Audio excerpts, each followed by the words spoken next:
August 9th. We're talking heat sheet and a cold sheet. We're talking about 4 teams that have been really hot since the All-Star break, 4 teams that have been not really hot since the All-Star break. So we're going to talk about the good, the bad, and whether we truly buy the good and the bad. Before we do that, we're going to have some uniform discourse because the Field of Dreams uniform for the Cincinnati Reds is hot.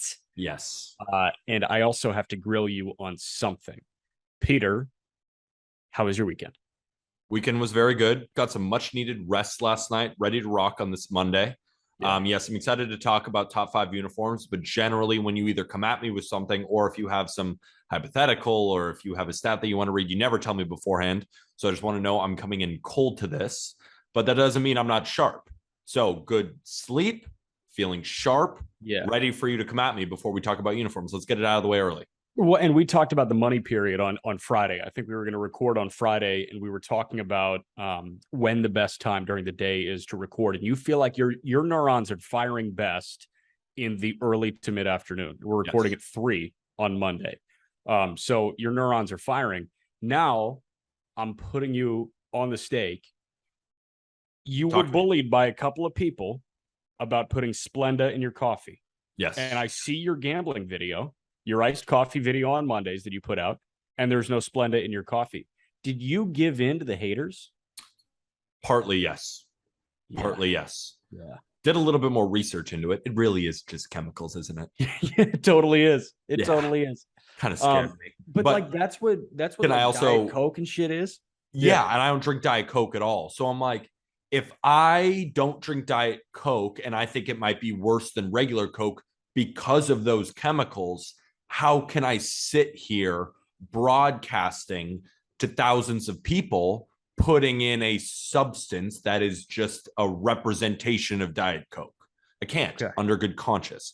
But on the same side, is this worse? Okay. All right. Let me level with you here. I have a new creamer, 0 grams of sugar, but it's sweet. It's got like a caramel macchiato type taste. And that's all I need in the iced coffee. But am I just going down the same road with that because it's no sugar, but it's sweet? Like, I don't know what to tell you. It's sweet. So no, because there are better sweeteners than like aspartame. Now, for me, aspartame is my favorite food. I love it. Aspartame and sugar are my 2 favorite foods. And MSG. And MSG and any color that has like a very sciencey word after the end of it that you see on the back of like Swedish fish and stuff. So those are my favorite foods. I mean, like, here's the thing. I would totally buy into this, and I would totally look for those berries that are sweetened, like natural sweeteners. But in the reality, when I'm tired at like 7 p.m., I'll pick up a Diet Coke or a Diet Pepsi, and I'll see, wow, 0 calories, 0 grams of sugar. That's for me right now. I'm going to do it. I think you let me off easy. I thought you were going to come at me for what I put out on Twitter about Spencer Strider's comments. No, what did you say about Strider's comments? I basically just said baseball in a nutshell because he was complaining, and I understood how Mets fans take it. It's like, stop crying. You didn't get lucky. What I was looking at it at, because I wasn't really putting a lot of stock into him complaining because it didn't feel like that much to me. It more felt to myself, yes, that's what baseball is. Sometimes the BABIP gods, like sometimes the ball is just getting put in play and it's making it through the 5-6 hole. Watching baseball, gambling on baseball all year long, you see so much weird shit happen throughout a baseball game that sometimes it's like, well, yeah, sometimes we did fall into a little bit of bad luck. Like, do I think Spencer Strider was completely complaining? Do I think it was all bad luck with him? No. But I just saw that tweet and I'm like, yeah, that's baseball in a nutshell right there. Just nothing really matters. And we're going to talk about hot and cold teams and how there's tons of Phillies fans in my comments being like, you're wrong. Look how hot we are. And like other teams like that are falling off cliffs now with the Yankees, for example. We're going to talk about cold teams. It's like, all of these teams are going to go through hot and cold periods. That doesn't mean they're bad. It doesn't mean they're good. Let's look at a larger sample. But at the same side, I mean, let's talk hot and cold. But we're going to talk uniforms first. Yes, we are going to talk uniforms first. The Strider thing, I understand what you're saying, like baseball in a nutshell. I think we approached it from different angles, and you can hear Arm and my thoughts on it on the Just Baseball show from yesterday. But you're listening, you're recording with me right now without Yes. having listened to that. All I'll say is like I think we approached it from different points of view. Where I watched his interview with Rob Friedman because I was in love with how Strider was throwing, and I'm still in love with how Strider was throwing. I know a lot of people in my life that are defensive people. I was a defensive person at one point. I don't view myself as a defensive person now because I feel like it's just healthier for me. I feel like if I acknowledge a fuck up and then move on, we're good. I have no problem if somebody is defensive about something. And I do pick my spots. If I know that I'm in the right, I will get defensive about something. What really got me about Strider and what really got me about those comments after the Mets game was a month before with Rob Friedman, he was talking about how being defensive is the worst thing and how he looks down on people being defensive because he wants to give it all he can and he doesn't want to make excuses for himself.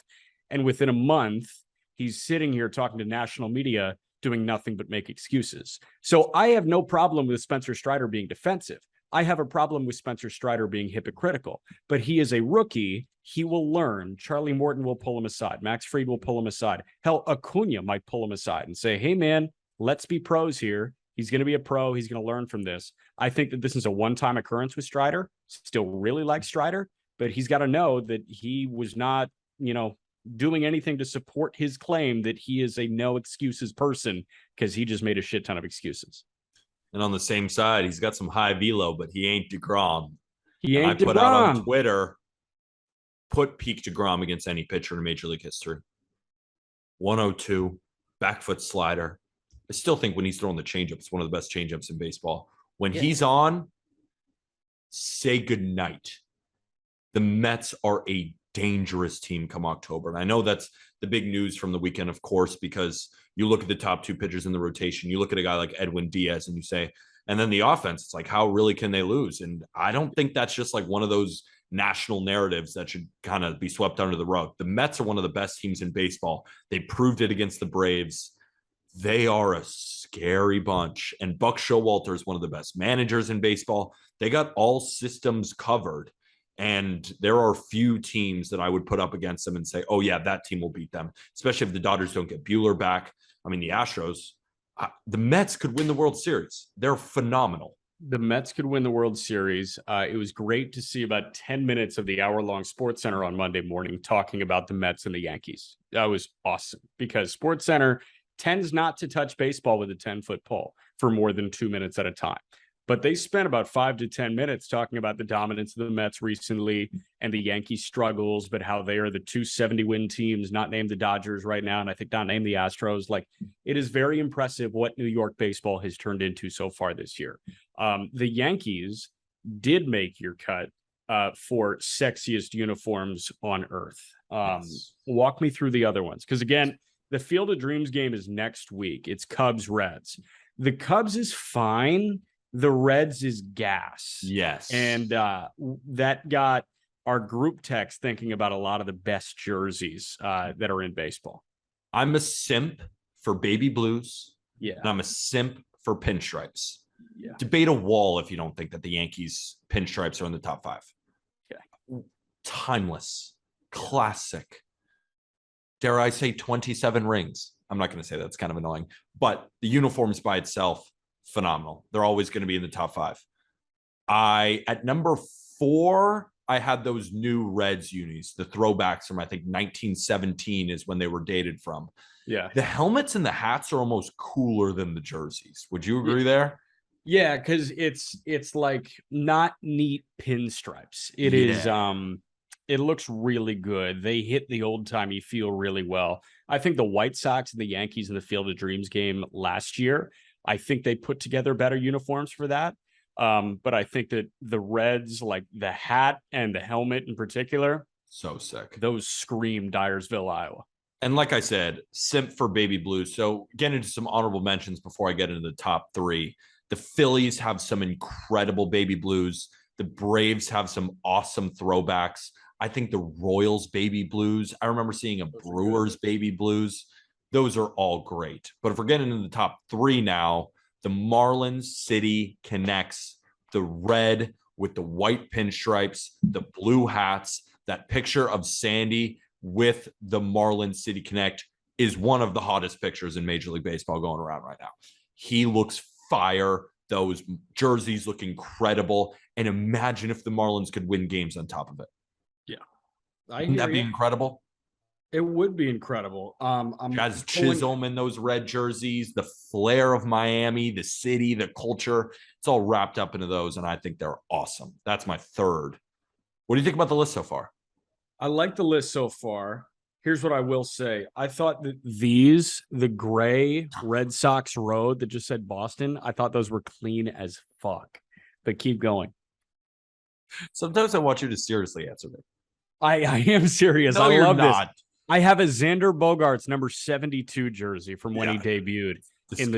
It's gray and it says Boston. Those look like chalk. Dude. Number two. To be serious on this podcast? I did. Number two, of course, now I'm forgetting what I posted on the TikTok. Go follow us, by the way, at Just Baseball Fans. It was St. Louis, right? The St. Louis Baby Blues. Yeah. Picture of Harrison Bader in them. Fire. Love those Baby Blues there from the Cardinals. And number one, your South Side, Chicago, full black, pinstripes. Those are some of the best jerseys I've ever seen of all time. Yeah. And I was mostly looking at jerseys kind of that we're using around today. So I didn't go far back in time. There have been some great ones. Like I was always a fan of those Diamondbacks ones. We could just go through a bunch of them. I don't know, throwing it over to you to name some of those that come to mind, but Chicago, South Side, all black, unreal. Yeah. One more joke and then I'll be serious. The Jacksonville Jaguars color rush, just vomit green, yellow. It's something. It doesn't look good. Yeah, the Dijon mustards, the Jacksonville Dijon mustards. Those are my favorite. Isn't it funny that Blake Bortles took them to a championship game? Yes, it is. Who were the other good players on that team? Jalen Ramsey. They had a couple really good DNs on that team. Wasn't Allen Robinson still on that team? I'm pretty sure that you're right there. They had a really good defense. I remember their secondary being legit. That was an actual Jaguars team that played really well. Now they have Trevor Lawrence. I wonder what they're going to do this year. But this is the Just Baseball show. The Expos jerseys, I like those. I think those Expos jerseys are sick. Yeah. They are awesome. It's one of my favorite jerseys of all time. I also think that the Mariners had some phenomenal jerseys in the 90s. Absolutely correct. Incredible. A-Rod, Griffey in those.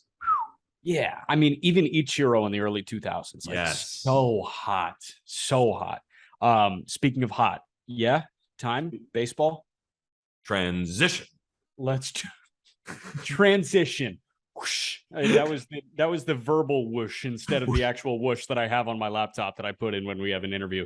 That was very loud, by the way. I just yelled into the mic. Sorry if I burst through your headphones. I apologize for that one. No, you're good.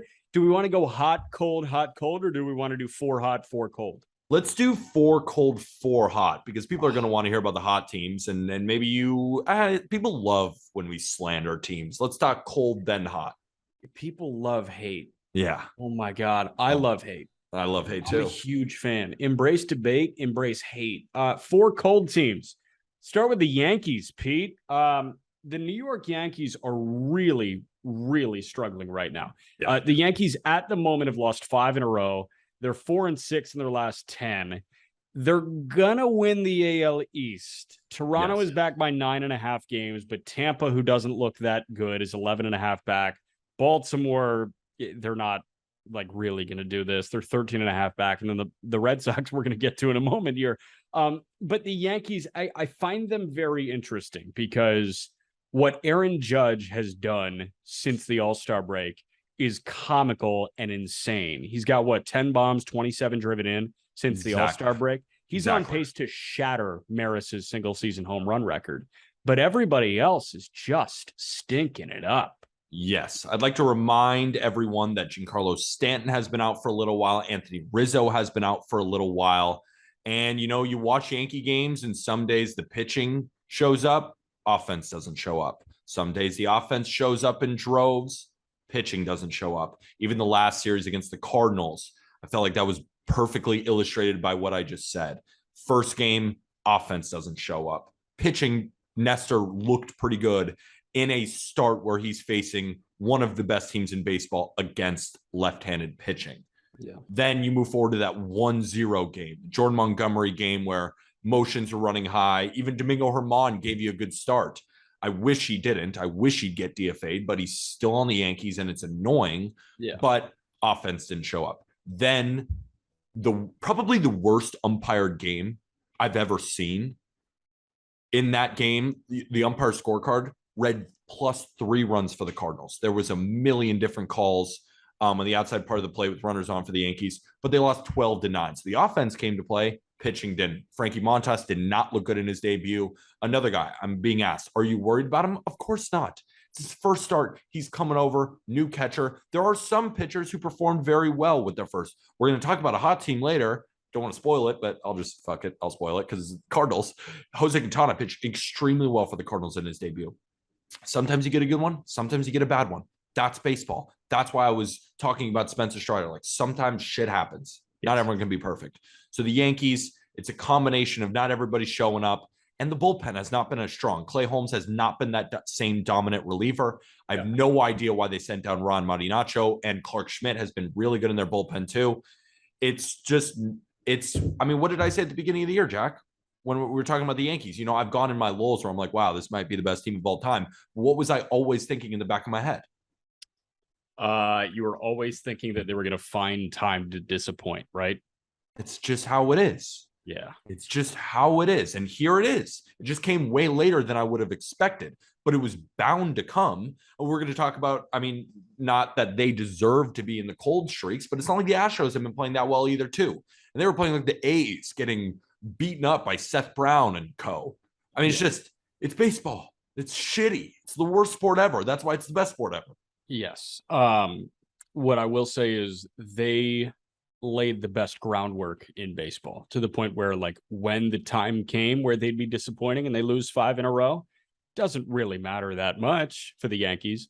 What I will say is since the All-Star break, the Yankees have the 5th worst staff ERA in baseball. That is the pitching, and everybody pitching wise, not named Nestor Cortez, and Aram and I just talked about it on yesterday's show as well. Like, Nestor has been good in his last 5 starts, but he's really it. And you can't rely on Nestor to have a sub-2 ERA through the end of the year. I don't think you have to adjust your standards for Yankee pitching, but I want Yankee fans to acknowledge that everything went right for Yankee pitching in the first half. And now, not everything's going to go right for the rest of the season. And in the postseason, not everything is going to go right. I appreciate power in numbers. I initially did not like the deal for the Yankees in the Jamont and Bader thing. I think that you thought differently, but I bet you're kind of coming around here after you see what Jamont did to the Yankees. No, I'm not. Okay. I want to see Bader come back. I kind of expected Jamont to shove a little bit. I thought there was going to be two sides of the coin. I was like, he ain't throwing a mediocre start, right? That's came out. I said that on the Twitter Spaces. I said that earlier in the TikTok lives. I'm like, and because people were all asking, should I bet the over? Right? It was the Yankees who have crushed lefties all year against Domingo Germán, who sucks. Yeah. So everyone was like the over. I'm like, I wouldn't bet on it because Jamont is either going to have an emotional start where he dominates the Yankees, or he's going to get blown up because he starts to nibble and then the Yankees take advantage. We just got one side of the coin. We got a phenomenal start from Jamont. Yeah. Emotional. He's seen the Yankees before. He's been on the Yankees. He knows all the weaknesses. I'm not that concerned. But at the same time, I love it for the Cardinals. I'm just not saying I think that it's a regretful trade. What I do think is regretful is the Benintendi move, who has been awful since. Like, that's what I was always thinking when he came back to the Yankees. I'm like, this guy's really overrated. No wonder they didn't give up that much because he's not that great. He's a batting average merchant, at least in my eyes. He's not a great fielder. He's not great on the base pass. He's a 7 hitter. He's even batting 9th for the Yankees in some lineups. That's what he is. You didn't get an all-star caliber outfielder like a lot of people are calling him. You got a decent corner in my eyes. So that's where I'm at the Yankees. We can move on. Yeah, I mean, you got an all-star, but I'm with you. Like Benintendi was a very non-impactful all-star. Was he deserving of the all-star nod with the Royals? Yes. Would he Sure. have been deserving of an all-star nod if he was on the Yankees the entire year? Probably not. Yeah. He's a 300 hitter, but he was not impacting the ball at all. Three home runs. Yeah, exactly. Next team for you is the Boston Red Sox. They're 2 games under 500. They're 4-6 in their last 10. They've dropped their last 2. They are the only team in the American League East with a negative run differential. Baltimore is 4th in the division. They've got a +4 run differential. The Red Sox are -30. The Red Sox are actually worse than the Yankees in terms of staff ERA since the All-Star break. There are 3 teams with a staff ERA north of 5 since the All-Star break. Colorado is a 5.38. Colorado's always going to be up there with their home ballpark. Boston has a 6.37 staff ERA, and the Nats have a 6.50 because the Nats suck. I mean, Poopy. I don't know how to I don't know how to spin this season positively at all for the Boston Red Sox. I don't think there's a way, because while you have on-field woes, you also have clubhouse issues in terms of communication with the front office. You also have contractual disputes. You also have the looming free agency of your franchise cornerstone at shortstop on the docket. You also have an unhappy superstar third baseman, Rafi Devers, who wants to get paid and is not even getting dialogue about getting paid right now. JD Martinez was floated as trade bait. It always sucks when you're floated as trade bait and you don't go anywhere, and you have to return and put on the uniform of the team that wanted to shell you out for a prospect return. There is nothing going right with the Boston Red Sox right now. And whatever positives you can take away, there's probably a greater negative within that specific area. Tell me if I'm off here. The Red Sox are the most disappointing team in baseball this season.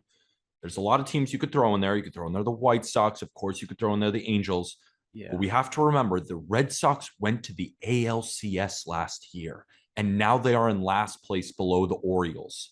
And I saw a comment, and I kind of ratioed him on accident because someone said, this is such a bad take. We're in rebuild mode. How are you in rebuild How mode? are you in rebuild mode? How are you in rebuild mode? I mean, you didn't rebuild at the deadline. It's not like you traded away some of your guys. You didn't do that during the offseason. That didn't make any sense to me. So I don't view the Red Sox that they're in rebuild mode.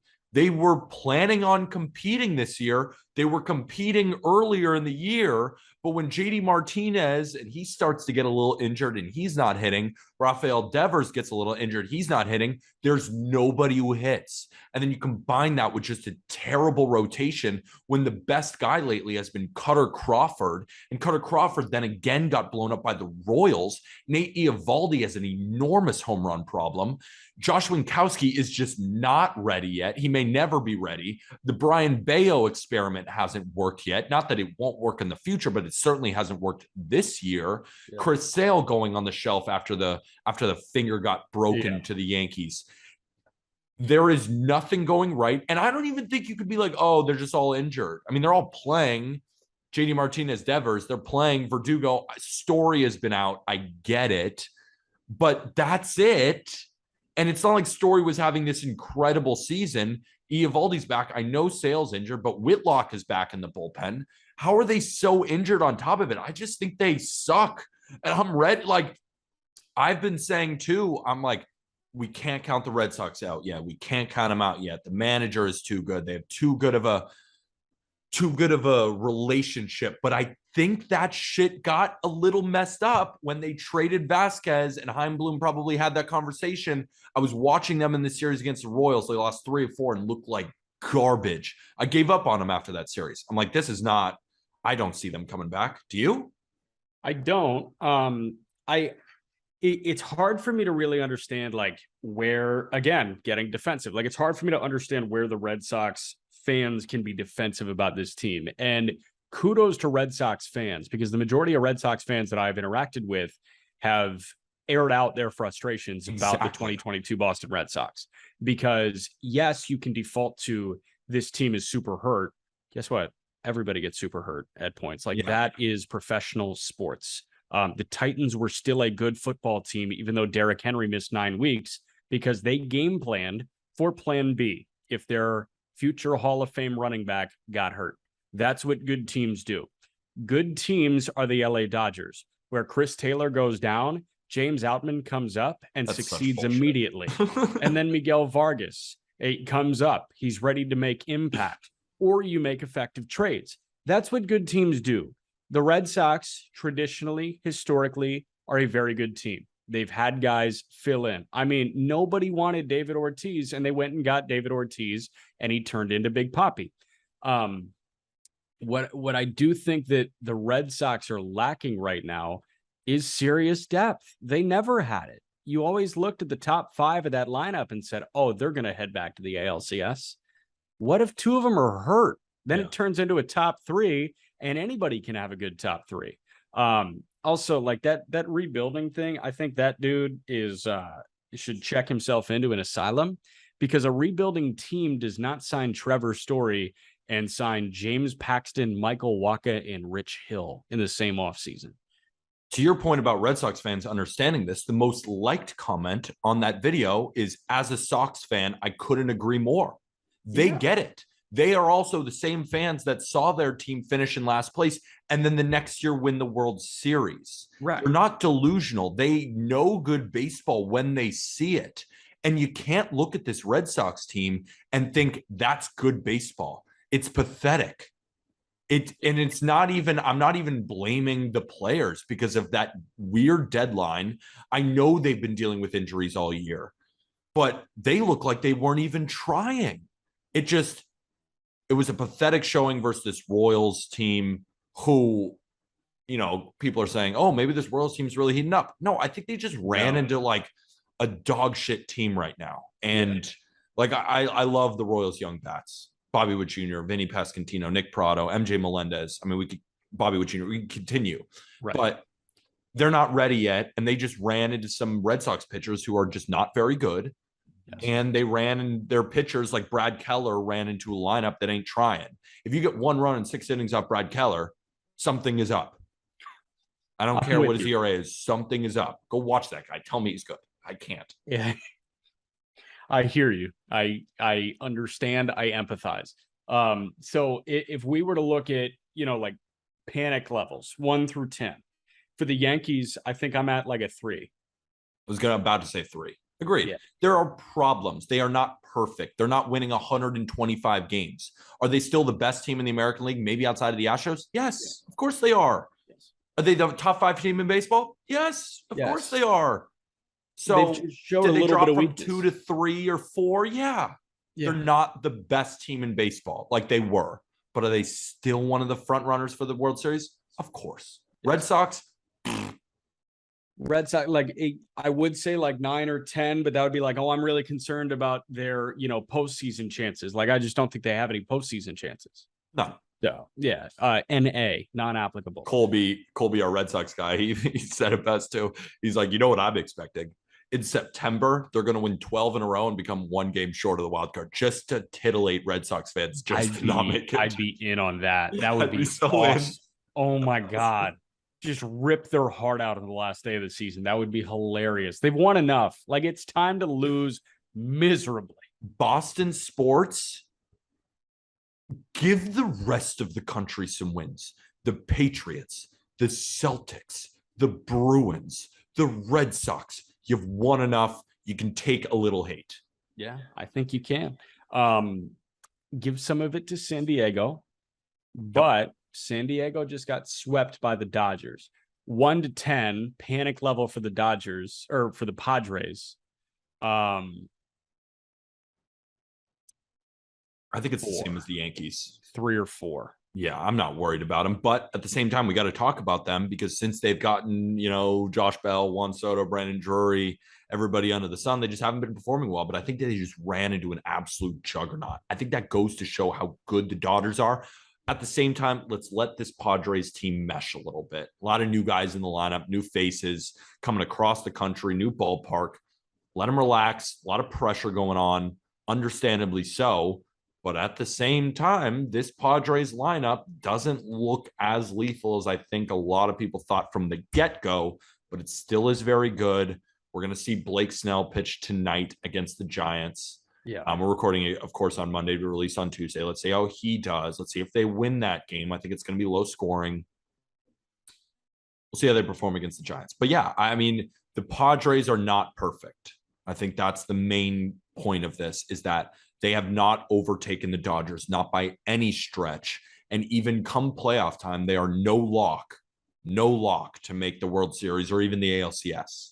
Or NLCS. Yeah. Can we acknowledge that this was our whole point of concern with AJ Preller?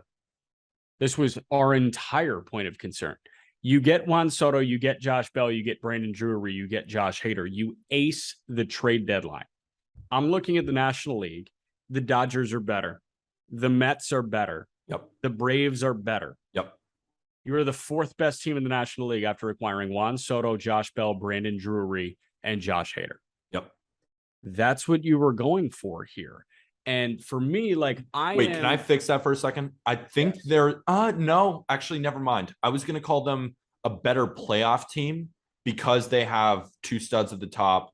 They have Hader and they have a lethal offense with now Juan Soto, who's been a proven playoff guy. But what? The Braves haven't proved it? I mean, the Mets top two, Dodgers. So I was like, no, actually, I don't want to change it. That's the list. There it is. I think they're the fourth best team in the National League. Agreed. And I mean, what Atlanta has in offensive depth, what the Dodgers have in offensive depth, the Padres don't have it. What the Padres have in top-end talent offensively, especially when Tatis comes back, is better than anybody in baseball. Like, the four best hitters for the San Diego Padres are better than everybody else in baseball. But here's the thing about baseball. Unlike basketball, three guys cannot take over for the entirety of a game. If you've got Tatis hitting leadoff, Soto in the 2-hole, Machado hitting third, Bell hitting fourth, Drury fifth, you got four other spots, 6, 7, 8, 9. They might struggle a little bit. And all that is a moot point up top if Blake Snell implodes or if Clevenger gets lit up in the fifth inning. That's why you need to have balance. Musgrove is really good. He has not thrown very well recently. There is no such thing as a foolproof starting pitcher. Starting pitchers get rocked sometimes. We talk about Clayton Kershaw's postseason ad nauseum. Everybody talks about Clayton Kershaw in the postseason because Clayton Kershaw, first ballot Hall of Famer, borderline best pitcher of our generation, has kryptonite occasionally. He runs into bad starts occasionally. That's what happens to starting pitching. You throw so many innings, you're going to have to normalize a little bit unless your name is Bob Gibson. So there is no foolproof way to win the World Series. Nope. Exhibit A, the LA Dodgers. There's no foolproof way to win the World Series. They won it in 2020. It was a 60-game regular season. That's it. They have been favored in like every season since 2017 or 2018, and they haven't done it aside from 2020. The only team to seem to have figured it out is the Astros, really. I mean, the Astros they've made what, 5 straight ALCSs in a row? Okay, but who won the World Series last year? Exactly. Won the World Series in 2020. Exactly. 2019. Yeah. Like there's I'm just putting a team who's also been there besides the Dodgers. Like, we give the Dodgers so much credit. The Astros have absolutely continued to be there. Yeah. But again, Red Sox World Series, Braves World Series, Dodgers World Series. There have been a lot of letdowns there. And just to end on the Padres point, I'm looking at run differential. You wouldn't think that the Padres have a plus 32 and the Giants have a plus 22. You wouldn't think that. You wouldn't think that the Padres run differential would be less than the Brewers. You wouldn't think that it would be about 30 runs less than the Phillies. Yeah. You wouldn't think that like the Minnesota Twins and the Padres have a very similar run differential, that the Rays are right below the Padres. Like, this is not a full juggernaut team. Are they going to click and maybe we'll be proven wrong here? Maybe. Yeah, but at the same time, the Padres haven't proved anything yet. So until they do, I'm not going to give them their flowers. Just like I was at the beginning of the year, I ain't giving them their flowers like a team that I want to, like the Cardinals, who we're going to talk to when we talk hottest teams. But let's talk about how much the Brewers suck right now and the cold teams. Yeah, Brewers have lost 2 in a row. They're 4-6 in their last 10. They have relinquished the NL Central. Remember Yep. right before the deadline, I asked you if I gave you $100 bill and you put money down on the Cardinals or the Brewers to win the NL Central, we both said the Cardinals without really batting an eye. And here we go. The Brewers had to put out a statement about their big trade made at the deadline. And the Cardinals got Jordan Montgomery and Jose Quintana. They got two good starting pitchers to deal with their starting rotation.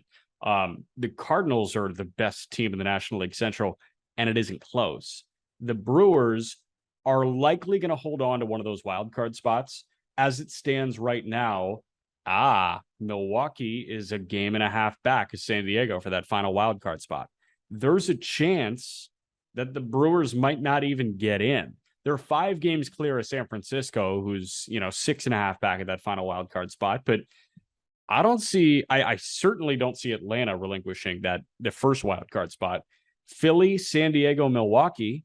If I had to pick 2 to make the postseason, Milwaukee's the odd man out there. They might be. So on Sunday was a perfect summary of who the Brewers are. Sunday against the Reds. They lost 4-2 in extra innings. Corbin Burnes is on the mound at home against Graham Ashcraft, rookie for the Reds, who we do like, but it's Corbin Burnes. Corbin Burnes pitched phenomenally. 6 innings, 2 hits, 1 earned run, 9 strikeouts. Who blew it, do you think, for the Brewers? Did you end up watching that game? I did not. I know Devin Williams had already blown a save. Did he blow it again? Wasn't Devin Williams. It was Taylor Rogers. There we go. In that trade over there for Josh Hader. The offense couldn't hit against a Reds bullpen that has been one of the worst in baseball. Graham Ashcraft has struggled mightily against teams within his division. Brewers were minus 290 on the money line. I thought, oh, well, might as well just throw that in any other parlay. It's Burnes against a guy who's been beaten up by the Brewers before. But when the Brewers aren't hitting, they have no prayer of winning. No prayer, because they don't have that lockdown bullpen like we're used to seeing. While they might get a phenomenal start from a guy like Corbin Burnes, it won't be enough. And they get shut out by mediocre pitching. Imagine when they face the Braves, the Mets, the Dodgers, the Padres, even the Phillies in their front two, the Cardinals. They're not going to win these games. They're just not good enough. And the Brewers, they just pissed me off at the deadline. They did. They pissed me off. What were you doing? You should have added bats, kind of similar to the Guardians. They just punted on that and said, you know what? We're not going to be able to pay Josh Hader. See you later. Didn't love that return either. My brain I'm at peak neurons, but it's almost making me upset. I hope this is good radio. I think it might be, and you got to mix in a coffee if you're not at peak neurons firing. I've got my my caffeinated Mio here, electrolytes, a hint of caffeine. It is awesome. Mio, sponsor us now. I don't want to say that it was a bad return for Hader, because we'll have to see. I think Robert Gasser can be really good. I think Ruiz can be really good. So it's hard to immediately call it a good return or a bad return, but it's always hard giving up Josh Hader. But we shall skew positive now. Yes. Because while the Brewers might not necessarily be a postseason team, the Cardinals are turning into the leader of the NL Central by 2 games, and they can run away with this division. What St. Louis has done since the All-Star break, we're today's Monday, August 8th. In August, Paul Goldschmidt and Nolan Arenado are 2 of the best hitters in all of baseball through the first week. Those 2 stars are leading the Cardinals. They are getting good outings from Jordan Montgomery and Jose Quintana, 2 newcomers. Adam Wainwright is matching tat for tat. I know he got hit pretty hard against New York, but I mean, a 40-year-old Wainwright, I don't know what to expect anymore. I think this team has the makings of a really good team, and I think that this could be an NLCS caliber team. We'll see what kind of shit they pull off. On paper, they will not stack up with the Mets or the Braves or whoever they meet up with in the NLDS. But I'm not going to put anything past the St. Louis Cardinals if they get to the postseason, and it looks like they're going to. Freaking knew it. Knew the Cardinals were really good. I'm even on Cardinals radio, every couple of weeks with Nate Lucas. It's called High Noon on 590 in Missouri. And I'm talking to him, and the Cardinals were going through a major lull, and I was almost walking them off the plank in a way. Like, hey, this team is really good. Tyler O'Neill is injured. I mean, they're just not getting a ton of production. The starting pitching looked a little bleak, but I was like, watch the deadline. They're going to add pitching because they're a smart organization. They didn't give up any of their top prospects, and they come back with Quintana. Now I can finally talk about him. 6 innings, 1 hit, 1 earned run, bunch of Ks, looked great. Jamon, shoves. Palante has looked great. We boofed a little bit when we were talking about the Cardinals in the playoffs. We forgot about Miles freaking Michaelis, who is a dog and continues to shove. Wainwright, get Yadier Molina back. He's back to being Tom Brady. Every single thing on this team is clicking. You know, they traded away Bader, doesn't matter. Dylan Carlson is a savant out there. Outfield, O'Neill is cooking again. Brendan Donovan, who's been a rookie that's kind of come out of the ashes for them, is great. Getting Yachty back is huge. Edman is still picking it like nobody's business. The Cardinals are one of the best teams in the National League. Everything is falling into place here. Bullpen is superb.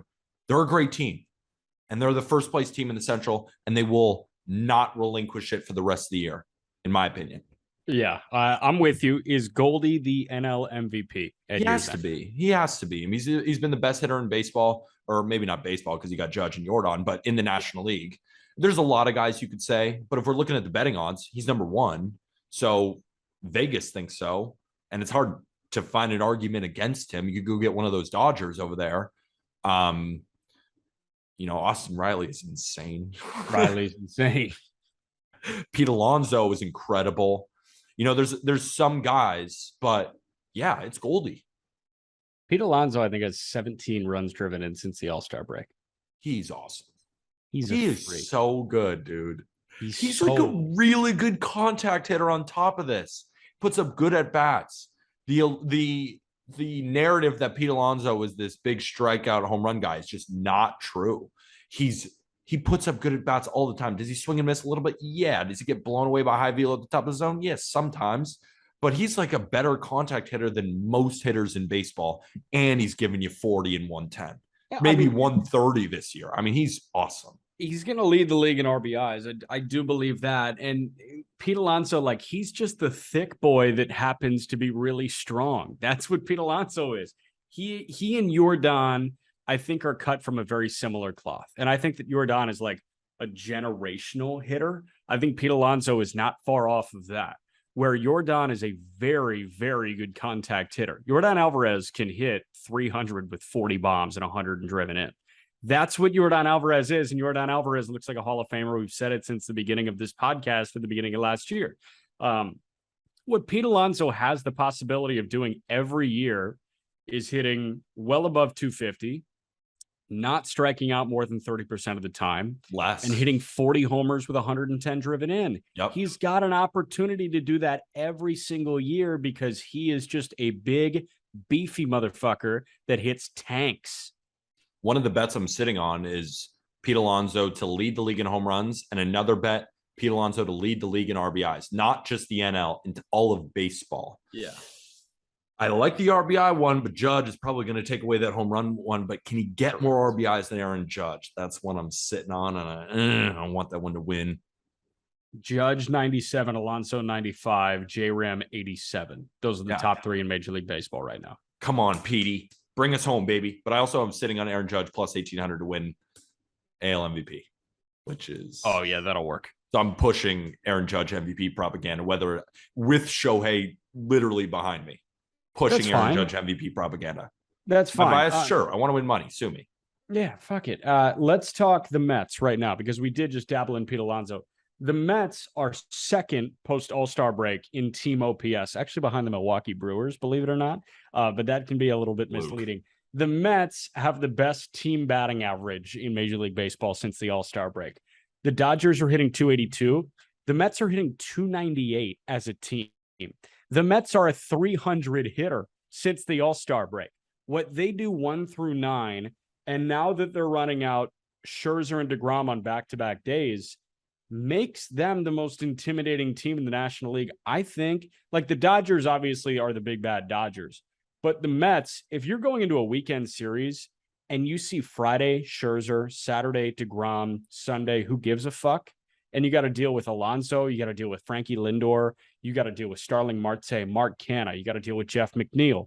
All these guys, there's no break. We saw Spencer Strider have no break on Sunday afternoon. Threw 80 pitches in 2 2/3 because that's what this team does. And then they've got a really good pitcher and the best closer in baseball right now coming out of the bullpen. Like, they are as well-rounded as there is in the National League. Nimmo and Marte setting the table has been phenomenal for them. Then you got Frankie Lindor hitting third, who, isn't going to wow you offensively, but he's been very solid this year, driving in a ton of runs. He's probably going to end up with 25 home runs again. He's probably going to hit his 270, 280. And then he, of course, is picking it at shortstop. No worries there, but there's never been a worry there. It's just, can he be elite offensively? Probably not, but he's perfect in the 3-hole there to separate the two righties in Pete Alonso and Starling Marte. Jeff McNeil is an absolute dog. You can continue to name guys in their lineup. The only rest in the lineup is at the catching position, whether it's Thomas Nido or James McCann. But those two guys are both great defensively, and it's clear that they've been huge money makers with this starting rotation. And moving into the starting rotation, the talk of the town is, of course, DeGrom and Scherzer, as it should be. But Bassett is a stud. Taijuan Walker has had some tough outings, but he's still a really good 4. And then, you have combinations of David Peterson, Tylor McGill. We could continue to name names. But I'm saying, when you got to start with DeGrom or Scherzer coming in from the pen afterwards with Edwin Diaz, you ain't scoring. He ain't scoring no matter who you are. They are so dangerous in the playoffs. They should be one of the front runners in the World Series. The only reason I would say that they're not right in the National League is because the Dodgers are just the best team in baseball. But I wouldn't say that you're wrong if you called the Mets the second best team in baseball, not just American League, National League, but straight up second best team in baseball. They've earned it. Now, stay healthy now. Stay healthy. Stay healthy now. Don't let DeGrom go down. Don't let a Scherzer thing. Don't let Bassett get dinged up. If Edwin Diaz, for some reason, were to get hurt, and this is all conjecture because they aren't getting hurt. They haven't. Or, DeGrom has. But a guy like Diaz hasn't. Right. But if he falls off, I don't have a ton of confidence in this bullpen outside of him. But right now, on paper, Dan Vogelback has been raking too, which is awesome. They are so good. Yeah, they're really freaking good. A team that will not nip them, but looks like they are going to be a postseason team, and we did not think so 2 months into the season, are the Philadelphia Phillies, who are winners of 5 in a row, 9 of their last 10, and JT Realmuto, Rhys Hoskins, Alec Boehm have been standing on their heads over the last 2 weeks. Yep. It's incredible what they're doing. And the fact that the Phillies have gone on a stretch where they've won 9 of their last 10 without Bryce Harper, I would have looked at you like you had 4 heads if you told me that was going to happen before this year started. I feel like I was one of the last holdouts on the Phillies after they fired Girardi. I just thought that this season was like a wash for them. But credit to them, man. They turned this ship around. It was a complete 180. And, this team looks like they actually have something that they're fighting for right now. I didn't think that they would have that in them, but there's a shit ton of fight in the Philadelphia Phillies at the moment. Yes. And I'm still not ready to say that we're wrong, though. Because what did we also say about the Phillies? That we knew that this team, if they get hot, can be lethal. If Wheeler and Nola are shoving, if Ranger Suarez bounces back, and the bullpen performs well and everybody's hitting on offense, they're one of the best teams in the National League, straight up. You look at their lineup, it's incredible. But at the same time, if they all start striking out, they're not playing good defense. Wheeler and Nola aren't that great. Wheeler, I'm not even putting him in that boat. He's so fucking amazing. He's so good. So good. He's top 10 or top 5. He's unreal. He's so good. Yeah. But I still don't truly believe in them. And now I'm just looking at the July schedule. They're taking 2 of 3 from some good teams, right? The Cardinals. Yeah. 2 of 3 from the Cardinals. Actually, then they split a series with the Cardinals. They lost 2 games to the Blue Jays. But yeah, they beat up on the Marlins. They actually kind of got run up on by the Cubs. They split with the Braves. They crushed the Pirates. They ran through the Nationals. Let's see. But at the same time, I want to give them their flowers because they've absolutely earned it. And they really have been clicking on all cylinders. You just named those three. I mean, Kyle Schwarber on top of it has been great. Yeah.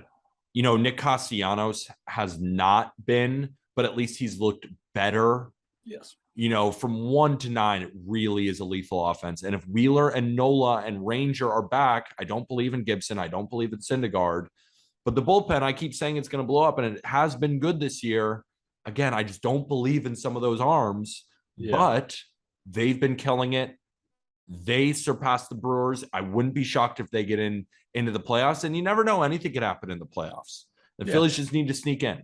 I think I really like the Syndergaard move because I think why you don't like Syndergaard, I like Syndergaard. What does that mean? Or wow, not why. Oh, yeah. While you don't like Syndergaard, I like Syndergaard. I don't think that Noah is Thor. I don't think that he is, the guy that was all world with the Mets anymore. And we saw that with Anaheim, but I think that Syndergaard can put together 5 innings of 2-run ball for the Phillies. And that's all they need Noah Syndergaard to do. And that's all, that is the impact that they were expecting to get in a deal that sends Mickey Moniak back to Anaheim. Like that's, they bought relatively low on Syndergaard. And I think that if the standard is low, he's going to hit it. If the standard is even medium, then he's going to hit it. But if you set a Thor of years prior standard for Noah Syndergaard, he's not going to reach it. I agree. The Phillies have been hot. They deserve flowers. Yes. I'm just not saying that we're wrong yet. Not yet. Not yet. The league runs through the LA Dodgers, last team that we got to hit. Because while we talk about all these teams that are peaking and valleying, there is one team that is just consistent as hell. The Dodgers have won 8 in a row, 9 of their last 10. They're 75-33. They are, I don't know, a billion games clear of like the next best team elsewhere. What the Dodgers do is just commendable because it's a factory. They have turned themselves into a factory over the last 5 years, and this is just another year of record-breaking production for them. They're the best from the top down. Yes.